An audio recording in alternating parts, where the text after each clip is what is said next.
जैसा कि आपको पता है कि आज सिटीजन मार्च फॉर फार्मर्स था। मंडी हाउस से जंतर मंतर जाने का एक प्रोटेस्ट प्लान था। पुलिस ने लगातार बैरिकेडिंग की हुई है। अलग अलग बॉर्डरों पे जैसे किलेबंदी, पानीबंदी, नेटबंदी और कील के द्वारा रास्ते रोके जा रहे हैं। यहाँ भी वही पैटर्न फॉलो किया जा रहा है और लगातार इस प्रोटेस्ट को, सिटीजन प्रोटेस्ट को, दिल्ली के आम आदमी, बुद्धिजीवी, पत्रकार, स्टूडेंट्स का जो मार्च था उसको भी शांतिपूर्वक जो कोरोना के नाम पे नहीं किया जा रहा है। आप देख रहे हैं कि लगातार चुनावी रैलियों में लाखों की भीड़ इकट्ठा हो रही है। अमित शाह के रैलियों में लाखों की भीड़ इकट्ठा हो रही है, लेकिन नहीं जाने दिया जा रहा है यहाँ पे कोरोना के नाम पे।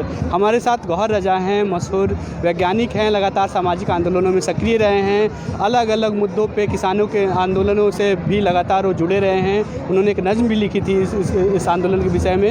हम उनसे बात करना चाहते हैं। सर आपका स्वागत है।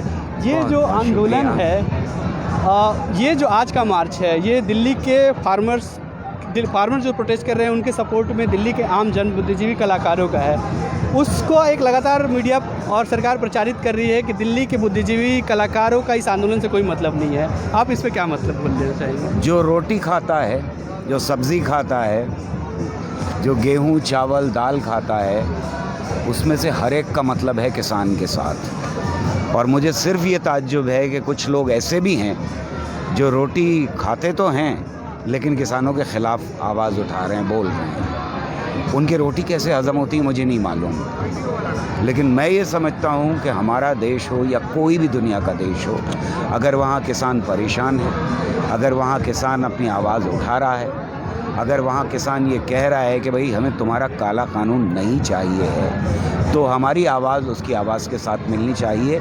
इसके लिए मुझे कुछ समझने की ज़्यादा ज़रूरत नहीं है। ये अलग बात है कि बुद्धिजीवी को पढ़ना पड़ता है, तो किसानों के ये जो 3 कानून काले लाए हैं ये उनको जानने की ज़रूरत है, लेकिन समझने की ज़रूरत इसके लिए नहीं है कि मैं किसानों की आवाज़ से आवाज़ मिलाऊं। किसान परेशान है, इतना मेरे लिए काफ़ी है, और ये देश के हर नागरिक के लिए काफ़ी होना चाहिए किसानों के साथ खड़े होने के लिए।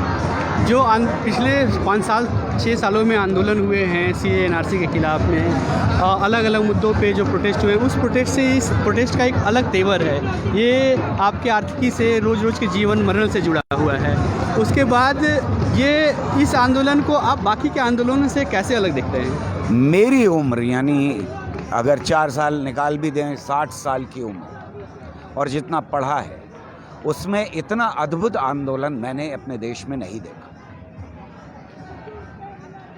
किसानों का इतना बड़ा आंदोलन, और वो पूरी तरह से नॉन वायलेंट हो, पूरी तरह से अहिंसक हो, ये देखने को इससे पहले नहीं मिला। हमने अपने ज़माने में कई आंदोलन और बड़े आंदोलन देखे हैं, जिसमें JP मूवमेंट सबसे बड़ा मूवमेंट। भयानक हिंसा थी उसमें।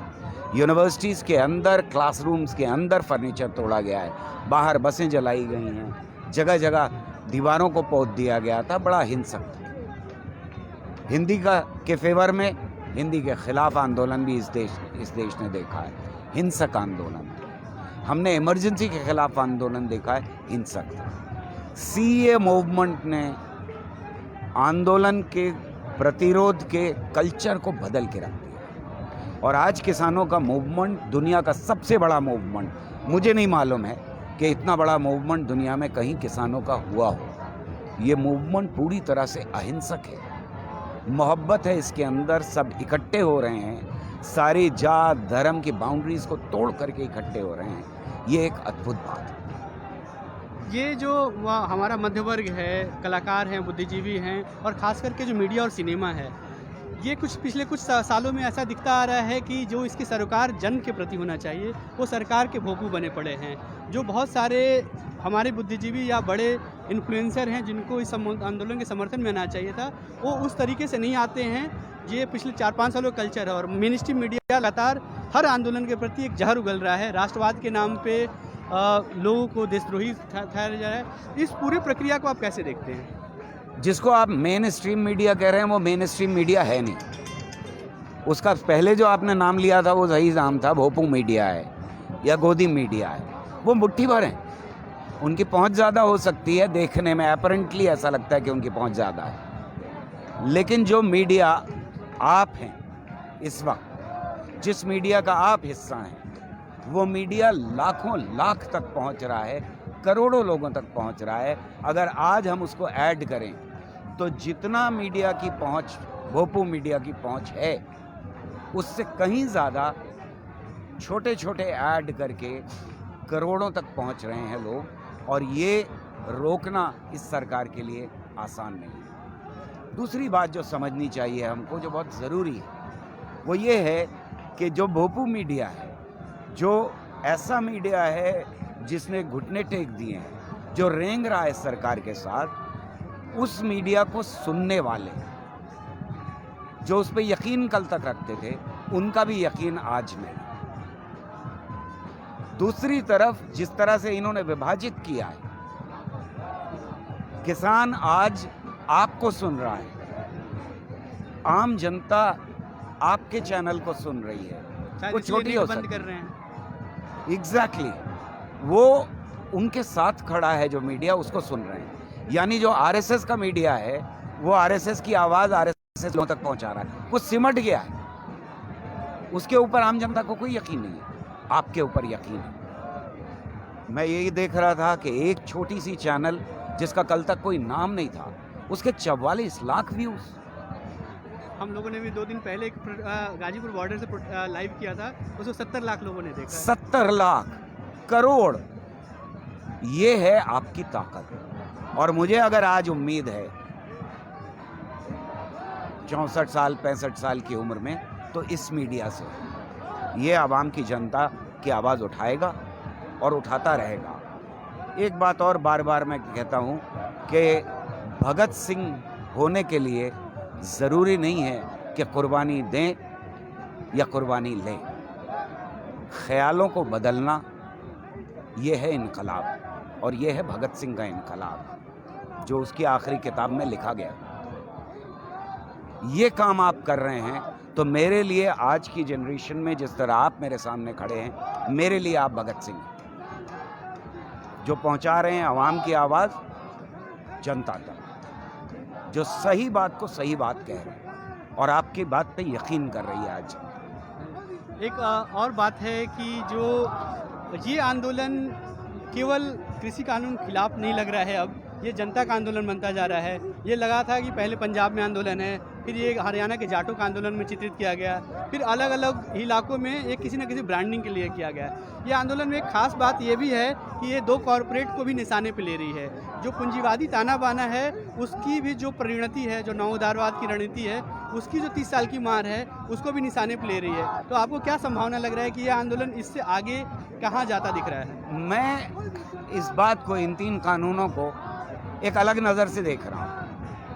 अगर ये आरएसएस की सरकार की तरफ से देखा जाए, तो इससे ज़्यादा बेवकूफ़ी की बात ही नहीं हो सकती थी कि ये 3 कानून ले आए जाएं। इस वक्त इलेक्शंस हैं, उसमें उन्हें लगा होना चाहिए था।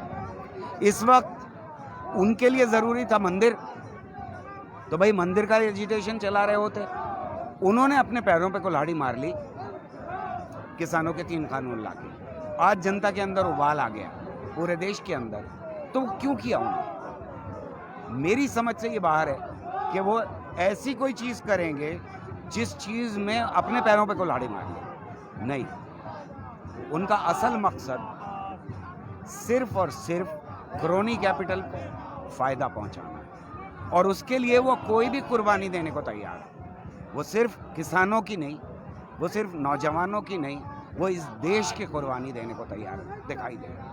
गौर साहब, ये जो कील गाड़े हैं, बैरिकेड्स लगाए हैं दिल्ली के बाहर, तो किस तरफ जा रही सरकार, अगर आपसे पूछे एक लाइन में? जब सरकारें और फैशिस्ट सहम जाते हैं, तो हम ये देखते हैं इतिहास के अंदर कि वो हमला करते हैं। वो जो अखंड भारत की बात करते हुए गद्दी पर आए थे, वो जगह जगह सरहदें पैदा कर रहे हैं। सिर्फ देश की सरहद की बात नहीं कर रहे हो, वो देश के अंदर सरहदें पैदा कर रहे हैं। ये पुलिस, ये बैरिकेड्स यहाँ लगाए हों, टिकरी बॉर्डर पे लगाए हों, सिंगू बॉर्डर पे लगाए हों, यूपी के बॉर्डर पे लगाए हों, किसके लिए लगाए जा रहे हैं? ये जनता की सुरक्षा के लिए नहीं, ये हमारी सुरक्षा के लिए, आपकी सुरक्षा के लिए नहीं है। ये 3 कानूनों की सुरक्षा के लिए हैं, उन क्रोनी कैपिटल के मालिकों की सुरक्षा के लिए हैं जिनके लिए ये 3 कानून लाएगा। ये हदें, ये सीमाएं सिमट रही हैं, उन्हें भी पता है, और इनके अंदर ये 3 कानून कैद होते जा रहे हैं। या सरकार गिरेगी या कानून वापस लेने पड़ेंगे। अब किसान और आम जनता वापस तो नहीं जाने वाली। क्या किसी बड़े रिप्रेशन में जा सकती है सरकार? सरकार के पास शुरू से ही 3 रास्ते थे। पहला रास्ता ये था कि किसानों को थका दें, उनके बीच में फूट डाल दें, जिसकी उन्होंने भरपूर कोशिश की, लेकिन साफ दिखाई दे रहा है किसान अपनी जगह से हिलने वाले नहीं। वो बिल्कुल उसी सॉलिड कंक्रीट की तरह से हैं जिसकी ये सरहदें बना रहे हैं। दूसरा रास्ता इनके पास था, मान लें किसानों की मांग, कानूनों को रद्द करें, वापस सब चले जाएं अपने अपने घर। इन्हें जो षड्यंत्र करने हैं देश को विभाजित करने के, वो करते रहते हैं, उसमें कोई बाधा नहीं पड़ रही थी। तीसरा रास्ता दमन का रास्ता। मुझे ये लगता है कि पहला रास्ता उन्होंने अपना के देख लिया, उससे कोई हल नहीं निकला। किसान थक नहीं रहे। दूसरा रास्ता अब दमन का है, जिसकी तरफ ये जाने की कोशिश कर रहे हैं। डरा रहे हैं, पर डरने वाले तो लोग हैं। अब जब उठे हैं तो फिर वापस जाने के लिए तो नहीं। मेरा मानना यह है कि आखिर में इन्हें मानना पड़ेगा, जिस तरह से ब्रिटिश सरकार को नील के कानून की खेती के दौर में मानना पड़ेगा। अब क्या लगता है विपक्ष को संसद बहिष्कार का कॉल देना चाहिए, बाहर आना चाहिए सड़कों पर? ऐसी कोई विपक्ष को सरकार के कानूनों का लगातार विरोध करना, और अंदर हो या बाहर हो, जनता की आवाज़ को उठाने का जिम्मा लेना ही पड़ेगा। अगर जनता की आवाज़ को विपक्ष नहीं उठाएगा तो विपक्ष के साथ भी वही होगा जो सरकार के साथ होगा। एक अंतिम प्रश्न है कि किसान लगातार आंदोलन में है। आज अब मजदूर को भी एक बहुत ही रिप्रेशन का सामना करना पड़ा है। 4 लेबर कोड आए हैं, छात्रों को एनईपी के द्वारा अलग अलग तरीके से समाज के हर तबके में एक ना एक बेचैनी है, सरकार उनका दमन कर रही है। आप छात्र मजदूरों अलग अलग तबकों को क्या संदेश देना चाहेंगे, क्यों आना चाहिए? मैं सिर्फ संदेश नहीं देना चाहूँगा, मेरे ये सामने घट रहा है कि किसानों के गुट, दल के दल, पंजाब से उठने के बाद हरियाणा, हरियाणा से उठने के बाद यूपी, यूपी के बाद मध्य प्रदेश, महाराष्ट्र और देश के हर हिस्से में इकट्ठा हो रहे हैं, जमा हो रहे हैं। आपस के सारे झगड़े छोड़ करके, आपस के सारे विवाद छोड़ करके, ये विवाद बाकी और सेक्शंस ऑफ सोसाइटी, मजदूर, किसान, छात्र, हमारे टीचर्स, फैक्ट्री में काम करने वाले, सिर्फ मजदूर नहीं बल्कि आज दमन का शिकार वो जो अपने को एग्जीक्यूटिव कहते हैं वो भी है। करोड़ों की तादाद में नौकरियां गई हैं। मूवमेंट उठा है, और जिसे हम कहते हैं फोर्ज करना, यानी पीट के आम जनता लोगों को इकट्ठा कर देगी कि प्रतिरोध करो, सड़कों पे उतरो। धन्यवाद सर, आपसे बात गौहर साहब थे, गौहर साहब विस्तार से बताएं।